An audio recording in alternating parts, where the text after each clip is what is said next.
You are applying Google SEO strategies to Pinterest in 2026, you are fighting a losing battle, guys. Google is a library, Pinterest is a mood. Google wants the best answer, Pinterest wants the most relevant aesthetic. Most bloggers are struggling because they are keyword stuffing their pins, but they aren't matching the visual DNA that Pinterest AI expects to see. Today I'm going to break down three pillar system for dominating the smart feed, and I'll show you exactly how to spot a content gap before you ever pick up a camera or even Canva. Pinterest doesn't just read or text, it identifies the entities. If you upload a photo of a coffee mug, Pinterest AI identifies the object, the color palette, and the vibe. Example cozy, minimalist, or modern.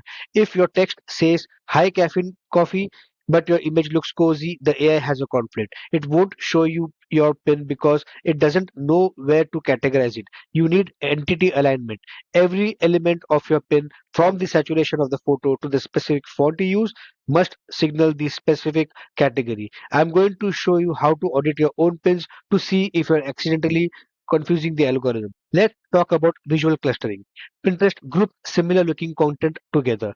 If the top 10 pins for a keyword are all dark and moody photography and you upload a bright and airy shot, you aren't being unique. You are being irrelevant in the eyes of the AI. To rank, you must first fit the cluster, then provide a better hook within that cluster. I spend 90% of my time analyzing the visual pattern of a niche before I ever write a word of content.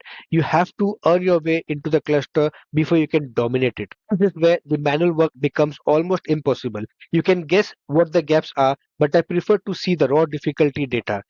Pintrendo solves that problem. Like if you look at the example over here that says mushroom decor, it has a high competition, but vintage mushroom botanical prints is wide open. The tool shows me a green difficulty score because there aren't enough high quality creators filling that specific visual gap. It's a 30-second check that prevents me from wasting weeks on a niche that's already saturated. It's about working where the demand is high, but the creator supply is low. Once you have figured out the content gap, follow this pyramid structure. The top one is visual, middle one is context, and the bottom one is keyword. Most people think Pinterest SEO is just putting a keyword in the title. That's layer one, guys. Layer two is context. How your pin relates to the board, it's on. But the most important layer for 2026 is visual association. Pinterest AI looks at your image before it even reads your text. If your image shows a mushroom bedroom decor, but the keyword is showing mushroom living room decor, the AI gets confused and suppresses your pin. You have to align what the AI sees with what the user types.